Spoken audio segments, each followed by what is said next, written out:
Bonjour à tous, Charlotte Huillet, j'espère que je vous retrouve dans une forme splendide.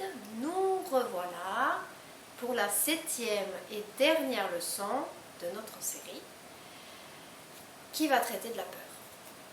Et c'est pas du tout anodin d'avoir placé la peur en dernière position, parce que selon moi, la peur, c'est la raison fondamentale à toutes nos stratégies d'évitement, de renoncement, de procrastination que l'on peut avoir, que l'on peut choisir d'avoir par rapport à une situation qui nous fait peur, et plus généralement dans la manière que l'on a de diriger notre vie. Alors moi j'aimerais vous poser la question, pourquoi a-t-on peur? Quel est ce phénomène? On peut dire que la peur finalement c'est une réponse physiologique normale, que l'être humain s'est forgé pour garantir sa survie quand même, et que c'est une réaction tout à fait utile quand on est face à un danger immédiat. Genre vous êtes face à un lion, c'est normal d'avoir peur, c'est même une réaction très saine. Ça vous permet ensuite soit de prendre la décision de fuir ou de combattre. Voilà, donc ça on est d'accord, c'est très utile, c'est très simple. Sauf que de nos jours, et vivant là où on vit, on voit des lions seulement dans les zoos. Oui. Donc, ça m'amène à la conclusion que 95% de nos peurs ne sont pas justifiées. Oui, elles sont généralement des projections que nous faisons sur ce qui pourrait arriver. Ce qui pourrait arriver. Ça veut dire que ce n'est pas réel. Ça pourrait arriver. Quand on veut entreprendre une action, mais que la peur elle est trop grande, on cherche en général une manière, en fait, un moyen pour ne plus avoir à le faire. On a tendance à trouver soit des fausses excuses, je vous renvoie à la vidéo 2, à se montrer indécis, je vous renvoie à la vidéo 5, à remettre à plus tard, c'est aussi pratique, ou directement à renoncer. C'est dommage, parce que quand on a des projets qui nous tiennent à cœur, mais que la peur est trop forte et que l'on renonce, c'est dommage. Ça, je crois en avoir parlé aussi dans la vidéo 2. Mais finalement, n'ayez crainte parce que, vu que vous avez utilisé ce genre de stratégie, la situation se représentera à nouveau. Et vous aurez à nouveau l'opportunité de choisir une autre option. C'est pas formidable? Ben oui, la vie elle est ainsi faite. Elle est très bien faite, puisqu'elle nous pousse, quand on n'a pas réussi à gérer une situation, elle nous pousse à la revivre encore, une autre fois, et une autre fois, et une autre fois encore, jusqu'à ce qu'on comprenne en fait que tant qu'on ne l'a pas dépassé, on va la revivre indéfiniment. Oui, c'est comme ça que ça marche. Oui. Le problème de ça, c'est que plus on attend pour dépasser quelque chose, pour se confronter à quelque chose qui nous fait peur, plus la peur elle a tendance à grossir, et ça devient de plus en plus difficile finalement de la combattre. Ouais, ça c'est une chose. Mais il y a quand même une bonne nouvelle, c'est que quand on finit par trouver le courage dans ces tripes-là de surmonter cette peur et de mener ces actions-là, on se rend compte généralement qu'on n'avait aucune raison d'avoir peur. Et que finalement, on a gaspillé du temps, des mauvaises nuits, plein de choses, pour rien. C'est un petit peu bête, hein? Ben ouais, sauf que ça nous arrive très souvent, ça. Donc,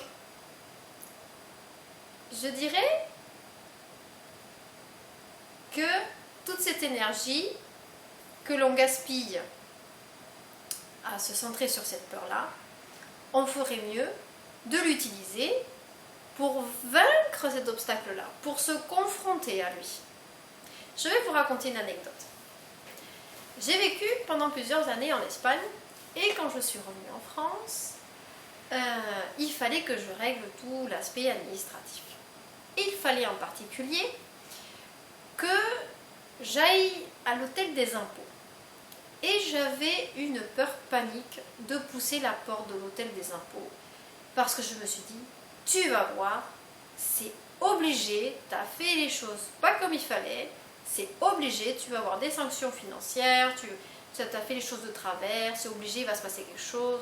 Enfin bon, je m'étais monté la tête, donc j'avais fait les fameuses projections négatives de ce qu'il allait arriver. Et donc je ne parvenais pas à mettre une date dans mon agenda pour y aller. Je trouvais toujours des bonnes excuses pour ne pas y aller. Jusqu'au jour où j'ai dit, bon Charlotte, ça suffit maintenant, tu vas prendre ton courage à deux mains et tu vas aller pousser cette porte de l'hôtel des impôts et on verra bien ce qu'il arrive. De toute façon, attendre, ça ne fait que amplifier le problème. Donc j'ai mis une date dans mon agenda. J'ai passé quelques jours à me dire, tout est pour le mieux, tout va bien se passer, tout est pour le mieux, tout va bien se passer. Et en fait, quand j'y suis allée, effectivement,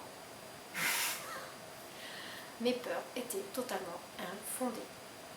Donc je me suis retrouvée à me dire, mais qu'est-ce que tu as fait là, Charlotte? Parce que finalement, tu as passé plein de jours à procrastiner, à te faire peur, pour rien. C'est dommage. Ben oui, tu aurais pu passer ce temps-là à faire autre chose. Eh ben oui, dommage. Donc pour résumer tout ce que je viens de dire, je dirais qu'en général, les peurs sont des projections et ne sont pas réelles. Ils ne sont pas quoi? Réelles. Donc on peut choisir de ne pas croire à toutes ces projections que l'on a dans notre cerveau et qui nous dépeignent un tableau super noir. On n'est pas obligé d'y croire.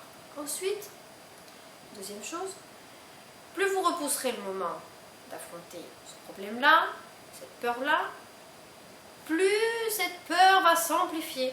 Elle va devenir énorme et donc ce sera beaucoup plus difficile encore de l'affronter. Donc, faites-le maintenant. Et si vous ne le faites pas aujourd'hui, mettez une date dans votre agenda. Forcez-vous à le faire. Je sais que c'est difficile, mais faites-le. Faites-le. Donc, pour faire simple, accomplissez ce que vous avez à faire. 1. N'attendez plus. 2.